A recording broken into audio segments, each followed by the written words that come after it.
Hey, good morning, everybody. This is Robert Phoenix broadcasting to you live from Fredericksburg, Texas.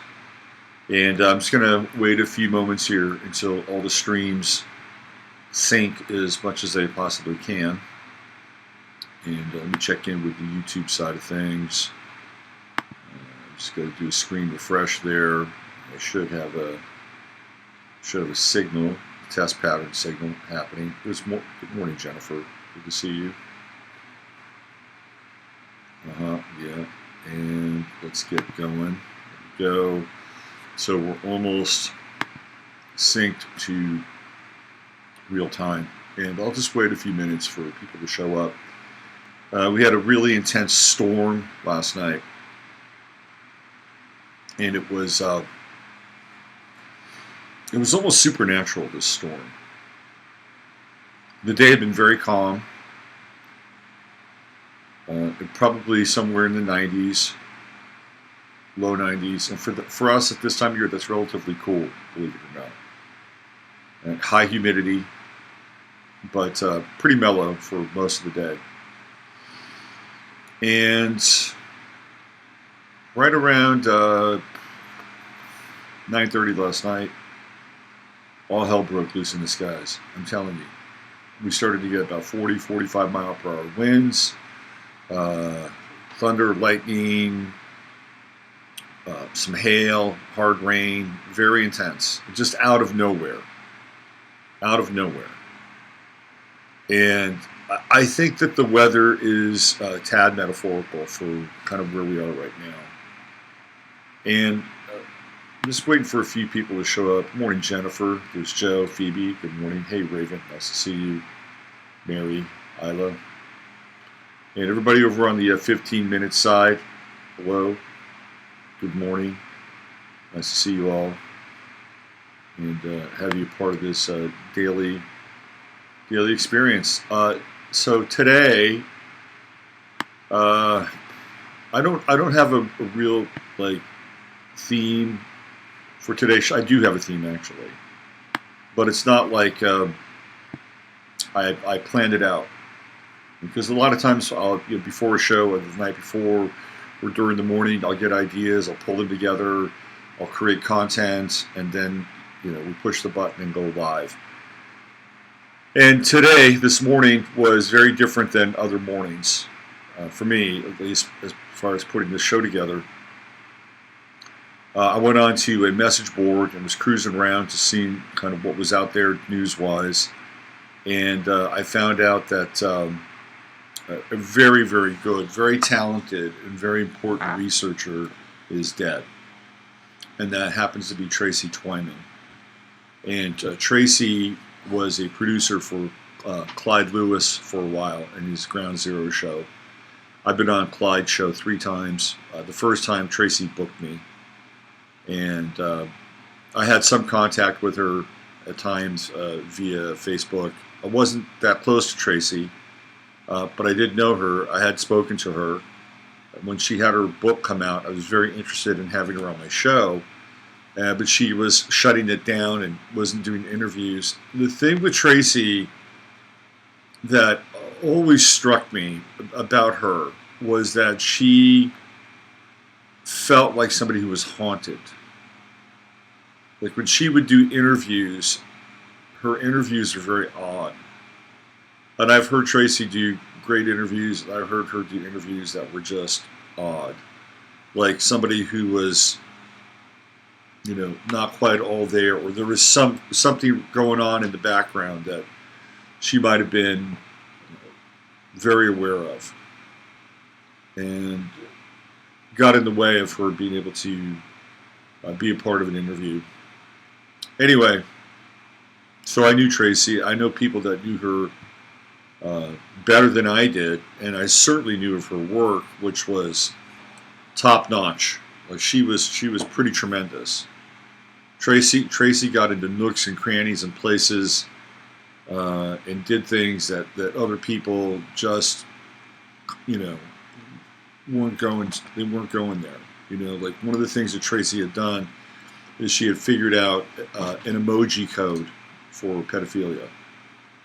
She had cracked an emoji code. She'd found on YouTube that there were basically videos that have been set up on YouTube. This is on YouTube. This is not on the dark web. That there were videos that have been set up on YouTube that were essentially shopping channels for children and pedophiles.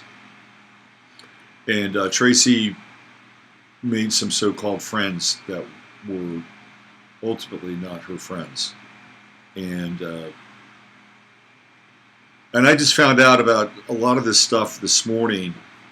I was texting back and forth with Emily. Emily and I are going to do a mashup today. We'll cover some other stuff, but we're definitely going to talk a lot about Tracy, because she was somebody who was really a part of our community in a lot of ways.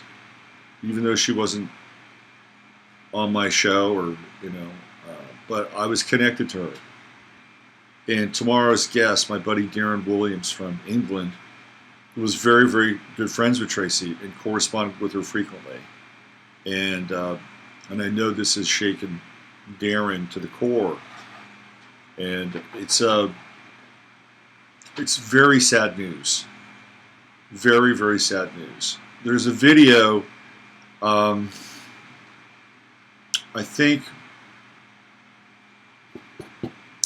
I'll post a link to the video in the, not in the chat, but in the description for the show today.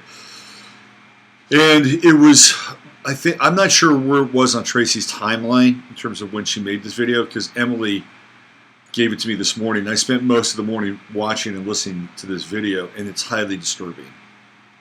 Very, very disturbing. And it's on YouTube. How long it's going to be on YouTube, I don't know.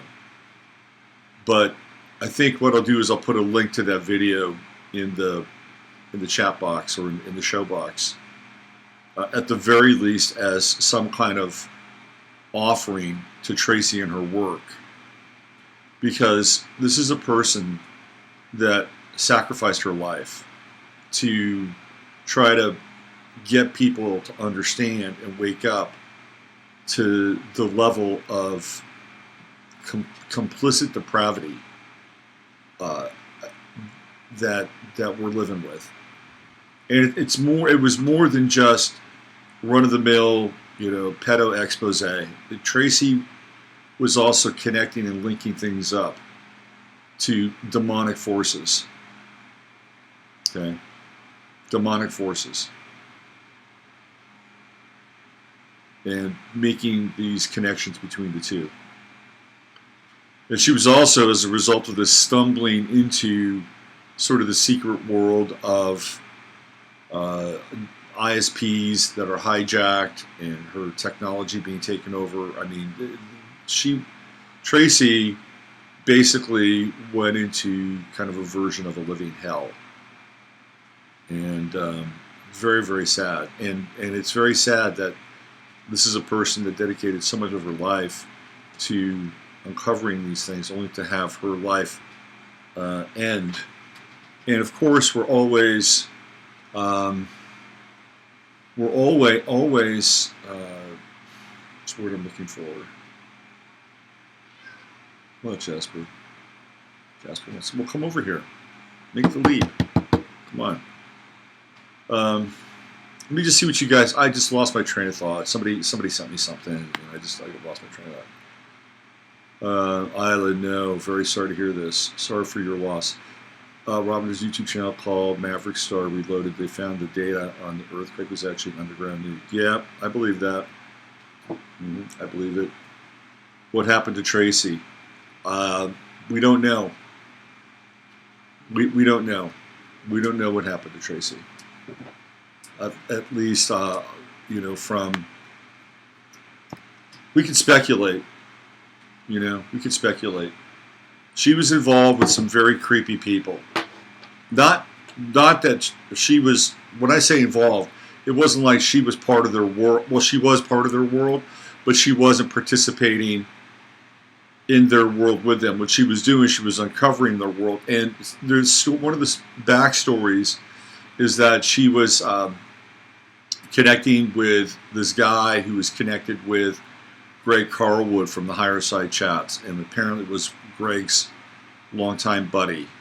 and he and Tracy were exchanging information, going back and forth, and a lot of confirmation. All of a sudden, this guy did a 180 and turned on her, and the level of creep. Come on up, come on. And the level of creep that that Tracy was experiencing was not good. Not good. High level creep. So, why is this happening now? Oh, by the way, Tracy had been in contact with Isaac Cappy, and Isaac Cap, she didn't know where Isaac Cappy was, what he was about. She couldn't figure out if he was working on the good side or the bad. She couldn't figure him out, but she was having conversations with him about stuff. I think Isaac Cappy had a very unique quality of getting into people quickly, and then extracting things from them very, very quickly. So she was having Isaac Cappy contact before he died. That wasn't that long ago, okay? We were talking about Isaac Cappy about 3 months ago, and 3 months later, now Tracy's gone. And again, I reserve my right to comment on Isaac Cappy. I never trusted Isaac Cappy. I think he was very mixed up. I think he had a bunch of cross wires. I think part of Isaac Cappy had good intention. Another part of Isaac Cappy was probably just as depraved as the people that he was trying to out and bring to the front and center, expose, illuminate, right? Yeah. Well, now Tracy's gone. It's very sad. She left a boy behind. She had a son. Clyde Lewis was so shook up last night, he did not do his show. And if you know anything about Clyde Lewis, is like Clyde would have to have a freaking heart attack, just a freaking heart attack to pry him off that show. This is a guy that's beaten cancer multiple times. Clyde Lewis is a freaking warrior. There are people that say, oh, well, I'm a truth warrior. I'm a warrior for truth. Well, Clyde Lewis is that. He's lived through multiple bouts of cancer with his wife. He does his show every single night. He out-prepares and outworks just about anybody, who does alternative research on a nightly basis, and he goes where a lot of people just don't want to go. Now, that said, apparently, Clyde had gotten a message. And the message was, there are certain things you should not be covering. And apparently that message was so loud and so clear and so definite that the topics that Clyde was covering and delving into were not being talked about on the show anymore. And, I think it's really easy for us to say, oh, well, come on, that's a sellout. Or, we live in a very precarious, sensitive universe. A universe that's in our world. It's a universe that's based on life and care and connection and bond with others. And I think Clyde now is probably very aware of the fact that if something could happen to Tracy, certainly something could happen to him. And he's got a wife, who, depends on him because she's had 2 bouts of cancer at least, right? So if something happens to Clyde, what's going to happen to his wife? I mean, this is what happens with people. This is, we're here and we're doing our best to live a human existence. Meaning that we want to have bonds, we want to connect, we want to love, we want to have progeny, we want to have continuity moving forward. And Jasper. And And then this other reality gets inserted into our reality. It's been here for a very long time. It's been here for millions of years, okay? Millions of years. And it was a reality that settled into this planet and decided that it was at the Golden Buffet. That this place is going to be the Golden Buffet. We're going to come right in here and we're going to just feast on these poor, guileless people who just want to have a peaceful existence. And we've been dealing with these energies ever since for a very, very long time. Something is changing, and it has to do with the title of today's show, The Great Unraveling. Now, we've had 2 events recently, 3, and there's one that I haven't talked about that much because there's a lot of murk around it, M-U-R-K, murk. And that was the fire on the Russian submarine that took place. Very, very, very sketchy stuff. Very sketchy stuff. Like, why did that fire take place? You know, what were they doing? It was supposedly a cable-cutting submarine. I've heard other stories that it was carrying a major nuclear payload. I've heard other stories that they were doing something to protect you. I mean, I don't know the full details, but that fire in that submarine is not insignificant.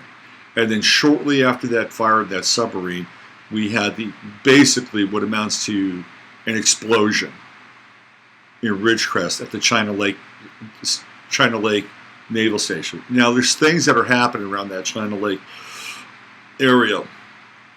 They've had a massive bee die-off in that area. Well, why is that? Why is that? Why did they have a massive bee die-off? Maybe because they're dealing with radioactivity, that's why. So that's a huge event. I mean, what happened? That place was apparently a facility where they had very sophisticated weaponry. You know, the black tech stuff. And of course, probably even more than we can understand or wrap our heads around. But that place is gone now. It's gone. Wiped out. Off the map. Right? It's gone. I mean, it's still there, but it's really not. It's really not. It's not functional. It's not operative. And then we have Epstein. The Epstein case. And after yesterday's show, you know, I was thinking about, again, the validity around what's happening with Epstein and squeezing Trump. And I've got people who tell me that Trump is on top of this, and this is really sort of the death march at Baton moment for the whole pedophile gang and pedophile crew. Epstein's arrest, to me, signals that there is now an internalized point of chaos inside of the system, and that there will be a significant jockeying on the inside to squeeze Epstein, to get him to move in one direction or the other, to name names, divulge, and then out of that there will be another sort of domino effect of chaos. A lot of this we won't see, by the way. We won't see it. But this Epstein event is I think it's important in the sense that what's going on beneath the surface, behind the scenes, is in some ways way more important than what we're actually getting with the front show, right? And I believe that this is going to be part of this great unraveling that we're gonna witness. Somebody sent me a link to Ellen Barkin on Twitter. I haven't looked at it, but apparently she's losing her shit, and she's starting to come out and talk about A lot of the things that people have been talking about now over the last 3 to 4 years, 5 years. Pizza gators, voodoo donators. So Ellen Barkin is starting to become unraveled. We're going to see more of this unraveling. We're going to see people losing their shit.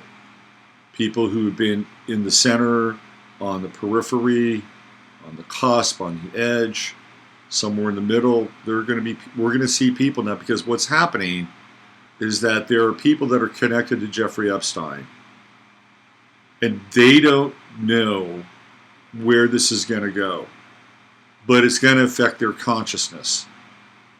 It's going to affect who they are, how they feel, and they're going to wake up in the middle of the night thinking, oh my God, am I going to be next?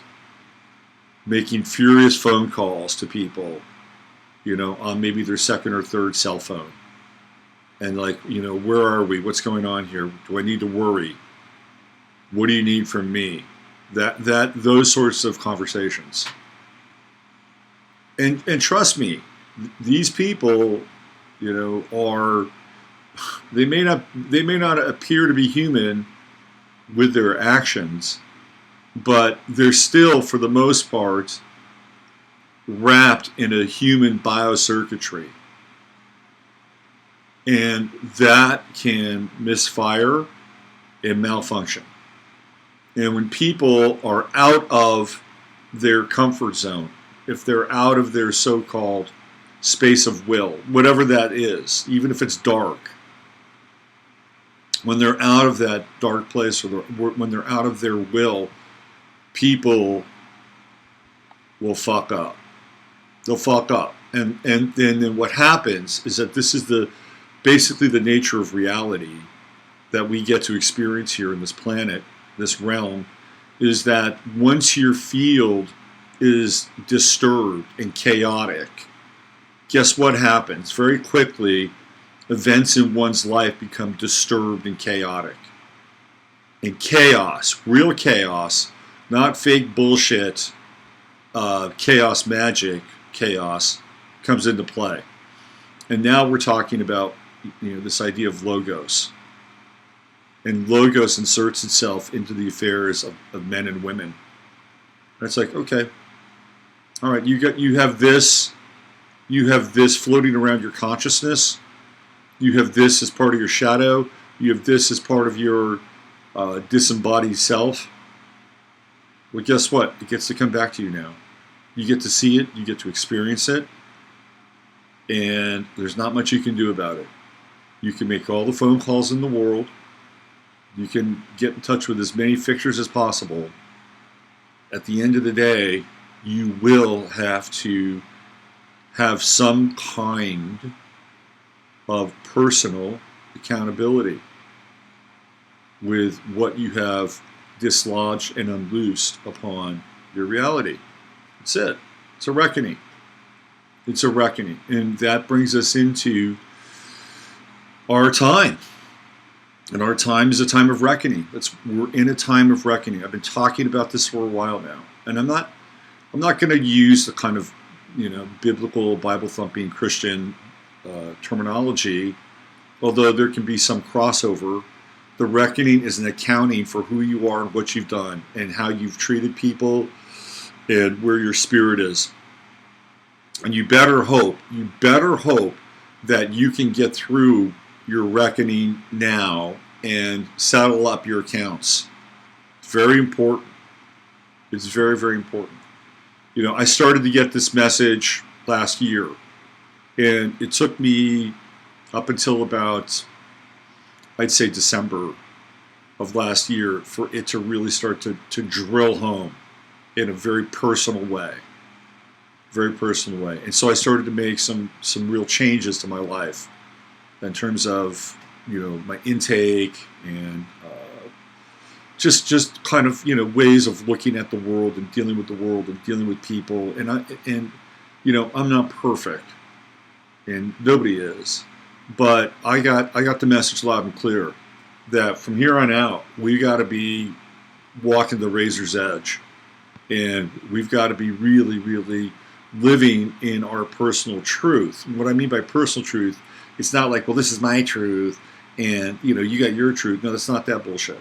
The personal truth is something that is objectified and universal inside of yourself that you have to align with and be accountable for. That's the personal truth. And if we can do that, we're okay. We're living by that every day. And I believe when we do that, we are protected and in God's good grace. That's my opinion. Now, that's not saying that Twyman didn't do that, and that's why she got hurt. I think Tracy got into some very, very dark spaces. Very dark spaces. Tracy was taking on demonic forces. That's what she was doing. She was taking on demonic forces that were masquerading as so-called humans. And she paid a price for that. And I feel very sorry for her family today and the people that know her and love her. And I really, really, really hope that Tracy Twyman's life and work will not be in vain. That she will and we will get through this time.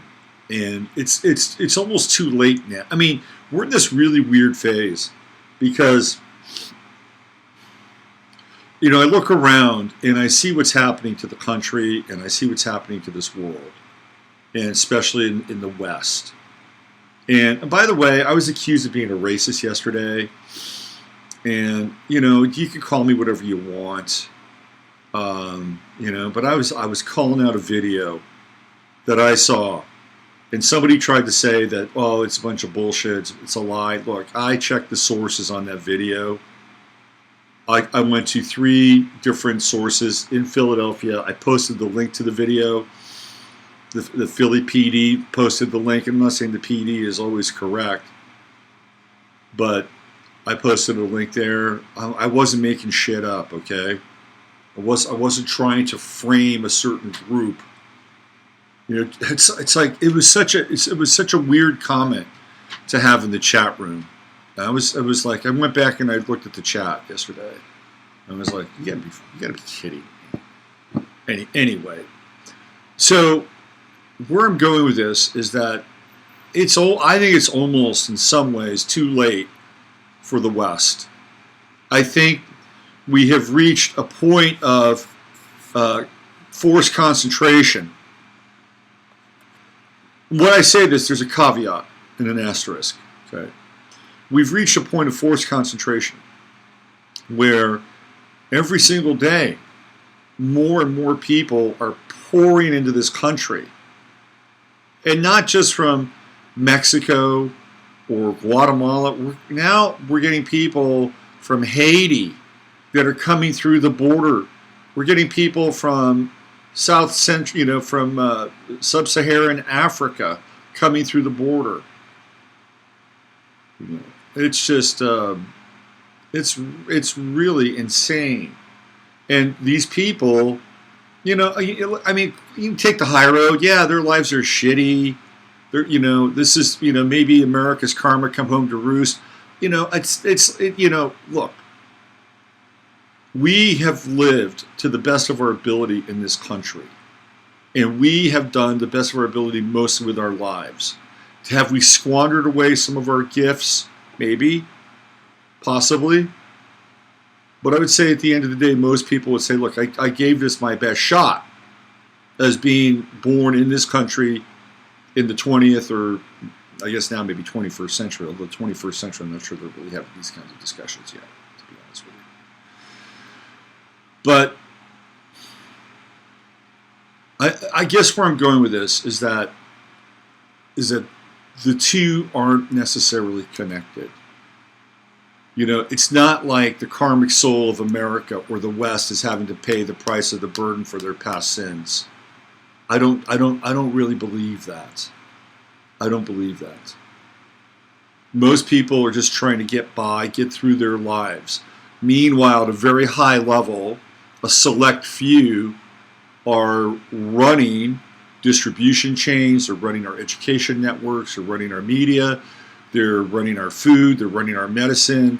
They're basically creating the matrix in which we live in.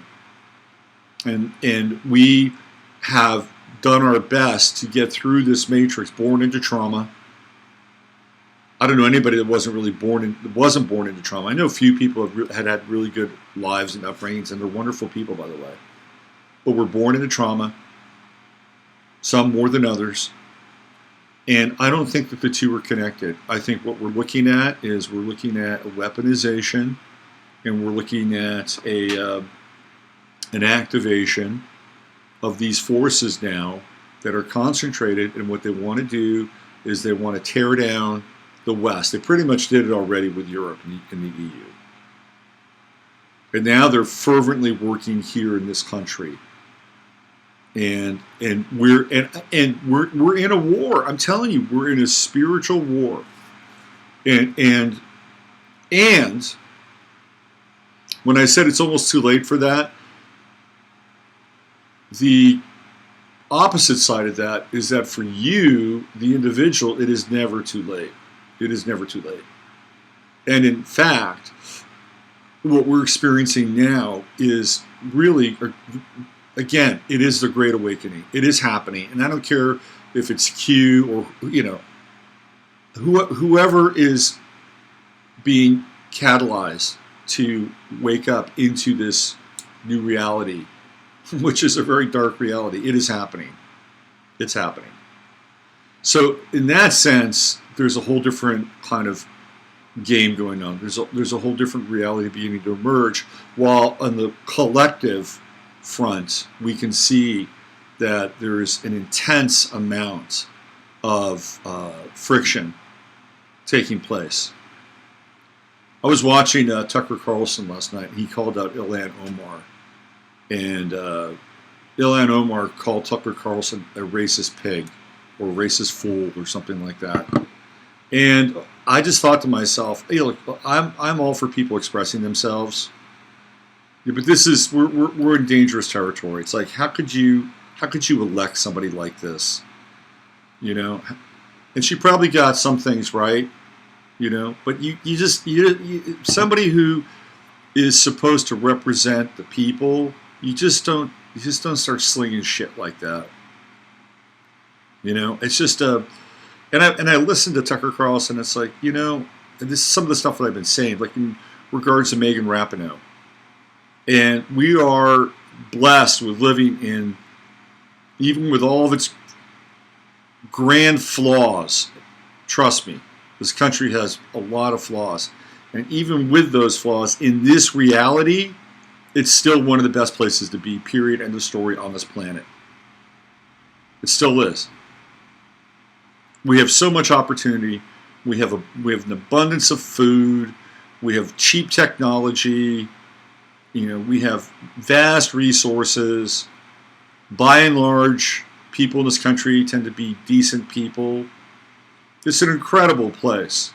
And to sit there and the hardest thing for humanity, I think, is to be able to hold two realities that could be very, very different realities together, and then reconcile them and live with them, right? Because we could sit here and we could take down. I could just go through a checklist and tell you everything that this country has done wrong according to me, and we could still, on the other side of that ledger sheet, look at everything that is positive and better off than 99.9% of the rest of the planet. And for most people, that's very difficult to deal with. Because on the other side, people would say, just blindingly say, well, this is a great place and America's great, and we're going to trust POTUS, and it doesn't really matter, and blah blah blah blah blah. And that it's almost as bad as the other side, completely tearing down, ripping apart, and castigating the whole thing. And to be able to live within the sphere of those two worlds coming together, knowing the flaws, knowing the frailty, knowing the vulnerability, knowing the corruption, all the stuff that goes on, while also knowing that there are incredibly positive sides to this experience. Not many people can do that. And if you can do that, and then you're living at some level, I think, of evolved consciousness and mastery. But I watched Tucker last night, and I have to say, after what he shared, I was actually, for a long time, I had a really hard time with the stuff that this country had done. Didn't mean I didn't love the people, lost faith in the system, but after I watched Tucker last night, I felt more proud to be a part of this experience because of the contrast and the way that he framed it. And it's how I've been framing the whole Megan Rapinoe thing, but he did it with Ilhan Omar. We're living in really interesting times, and it's just getting going. And the Epstein arrest is going to have a domino effect, and we may not see it on the surface, but I'll tell you, there are people who are right now shitting in their pants, and how they're going to react and how they're going to express themselves around this is going to be very interesting and sets off even more chaos and more potential for unraveling. Let's see what we have here in the chat room. Whoever dreamed that Buried in Witness would be this dark. The old reckoning, ball, all. What did you think of the photo I sent you on Facebook? I have to go, JMP, I have to go back and look. I'm sorry. I saw it and then I think it went away or something. We have those things for now. Yes, love this country, my birth country. What else do we have? Let's train Charlie, carry the paper messages back and forth. What else? Aren't these fires exposed because of planets in Capricorn? Uranus and Taurus.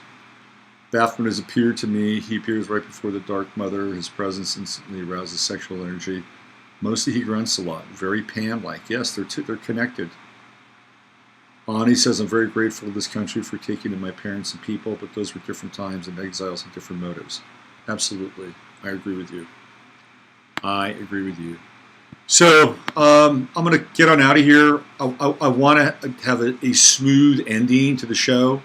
So I'm going to sign off. I just want to, again, to Tracy's husband and her child, our heart goes out to you. And this is a passing that's really touched people. Emma and I will have more about it on the Matrix Mash. Keep your head up. Keep your bright lights on. Use your head to discern what's real, your heart to stay up when it's possible. We're in it now. We're in the portal now. Take good care. I'll see you guys tomorrow on the Friday Forecast with Darren Williams.